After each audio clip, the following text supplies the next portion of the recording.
Hey, how is it going? So in today's video, I'm going to speak to you about 5 popular workout myths. So chances are you probably believe in one of them, and I'm going to go through them in no particular order.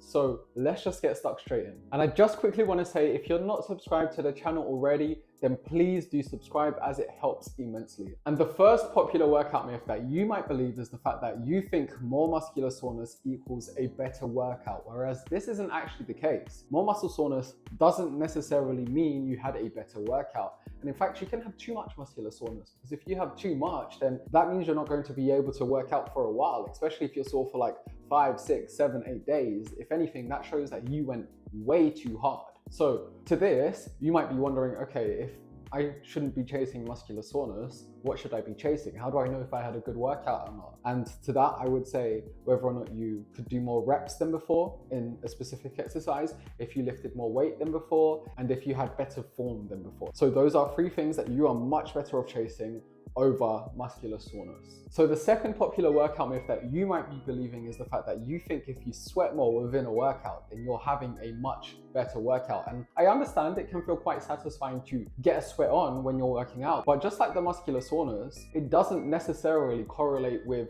whether or not you're having better or worse workouts. And in fact, some people just genetically sweat a lot more than others, and I'm sure you have that one friend that came to mind instantly right there and then. So don't chase how much you are or aren't sweating too much, and again, focus on how much weight you're lifting, whether or not you're doing more reps than before, and whether or not you're using good form. And now the third popular workout myth that you potentially believe, and in fact, this is probably going to be the most controversial one out of the 5 I'm going to mention, but it is one I firmly stand by, is the fact that cooling down is super overrated. Now, don't get me wrong, warming up is valuable, and I do recommend you warm up, but cooling down is just unnecessary, and I do think it's a waste of time. And in fact, I haven't done a single cool down since after the first year I started working out, and again, I've been okay since. I know many other coaches who don't cool down either, and they've been completely fine as well. And the reason why most people cool down, potentially you included, is because you think it's going to make you less sore on the following days. Whereas if you are feeling sore the following days, it's not because you did or didn't cool down. It's because of one of the following, which is you potentially did a new workout or exercise, and with that, muscular soreness is going to happen. Like, it's unavoidable sometimes. And number 2, maybe you drank alcohol after your workout, and alcohol does inhibit recovery, so you have to remember that as well. Number 3, maybe your sleep quality and or sleep length wasn't sufficient enough. Or number 4, maybe you're not consuming adequate protein. And it might not even be just like one of those points individually. It could be maybe all 4 of those points together. So those are things to think about as well. So don't worry too much about the cool down. If your aim is to reduce muscular soreness, then think about the points I've just mentioned there and then instead. Although before I go on to the next point, I do want to say mobility is important as well. I'm not saying mobility and stretching isn't important. I just think cooling down in itself isn't necessary.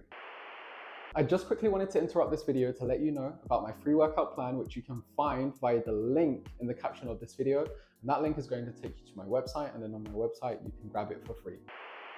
And then popular workout myth number 4 is that you think you need to be lifting lightweight for a lot of reps to get the toned look that you desire. Whereas this isn't actually the case. Now let me explain. So to get the toned look that you desire, you need to be lifting relatively heavy and take that close to failure, progressively overload it over time, and ensure you have a low enough body fat percentage. And now that was me describing it in its most simplest. As well as that, you want to ensure that you're including both a mix of lightweight and high reps, as well as heavyweight and low reps when it comes to your workout program, if your goal is to build muscle. And just like I said, when it comes to the toned look specifically, you always need to ensure that your body fat percentage is low enough to reveal all the muscle that you would have built over time.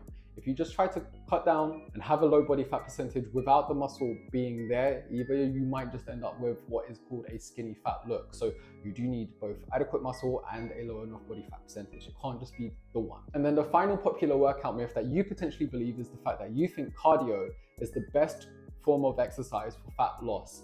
And that is a huge workout myth. And there's a few ways I can take this down. First of all, there are so many other more important factors than cardio when it comes to weight loss, such as ensuring that you're in a calorie deficit, your protein intake, your sleep length, your sleep quality, your fruit and vegetable intake, how you're managing your stress, your daily step count, Are you resistance training? Are you getting stronger? Your hydration levels, to name a few. And yes, believe it or not, but all those points I just mentioned are more important than how much cardio you are or aren't doing for fat loss. And then the second very important point is that you shouldn't even be exercising specifically for fat loss anyway, because it's impossible to out-exercise what you eat and drink. And that's something that you have to bear in mind as well. Now, I do want to say that I do have a video that does go into this in more depth, and if you want to watch that, then you can, and I'll include the link for that in the caption of this video. But let's say you do want to exercise to assist with fat loss related goals, then you should be focusing on resistance training more than anything rather than your cardio. So you want to ensure that you're getting stronger, you're building muscle, because both of those factors do help so much more when it comes to fat loss specifically than you doing cardio. And that does surprise a lot of people, and maybe you're surprised as well now, but it's true. Otherwise, that is it for today's video. I do hope you found this video helpful. Again, if you want that free workout plan, you can grab it via the link in the caption of this video. If you want to check out my podcast on Spotify and Apple Podcasts, then do check that out as well. I'll also leave that as a link in the caption of this video. Share this video with maybe your group chat, subscribe to the channel if you haven't already, like this video too. Take care, and I'll see you around.